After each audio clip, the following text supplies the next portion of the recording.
Good morning. I'd like to post a clarification of a video I made this weekend about how the assassination was a shitpost. Towards the tail end of that video, I included a meme of Pepe the Frog in a tracksuit with a vaguely Slavic affect, and compared it to a Halloween costume that Tyler Robinson wore that was posted to his mother's Facebook page.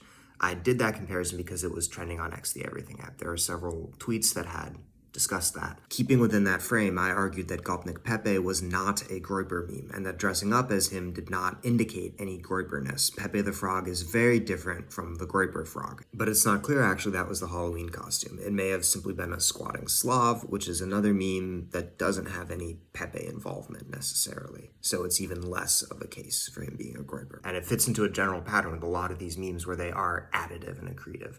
So Gopnik Pepe is like a squatting Slav plus Pepe. So Pepe as a squatting Slav. And a lot of these Pepes or Wojak or at an earlier time in 4chan, Green Man would sort of be, carried into different memes and play different roles within them. And I think the core analysis that came in after that, part of why I sort of strategically chose to talk about that example, was that the Gopnik Pepe meme and Pepe in general is such a clear emotional meme. You usually would expect sort of the far right or people who want to take down democracy or hurt other people to want to come across as like very, very tough, and very strong. But I think very often with Pepe, they're coming across, they're projecting this sense of weakness, of vulnerability, of emotionality, of being a little guy, being weak and crying and wistful and melancholy. And that it's anchored in that affect, I think, is another way that it sort of scrambles our usual ways of orienting ourselves within not just like politics as a spectrum between left and right,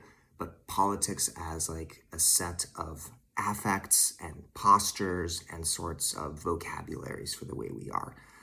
I think we're very not used to a politics founded on kind of sadness and weakness and a projection of the self as like inferior and vulnerable, which is one of the weird things about this sort of Groyperist right. I think it's still up in the air as to whether Robinson had any partisan affiliation.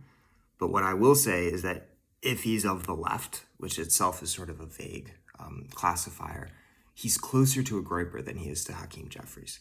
And if he's of the right, he's closer to a Tanky than he is to Mitt Romney.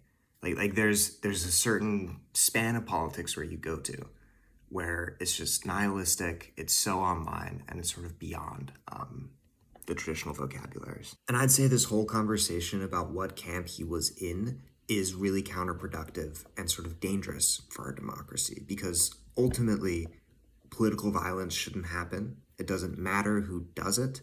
And so why are we acting like it does matter who does it?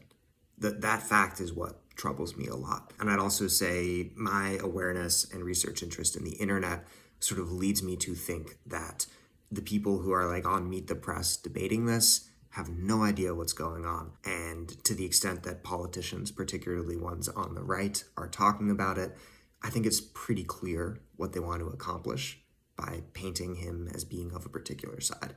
And I think that goal is escalation. So I'm very wary of it. Thank you for watching, and sorry for the little kerfuffle there around the Gopnik Pepe meme.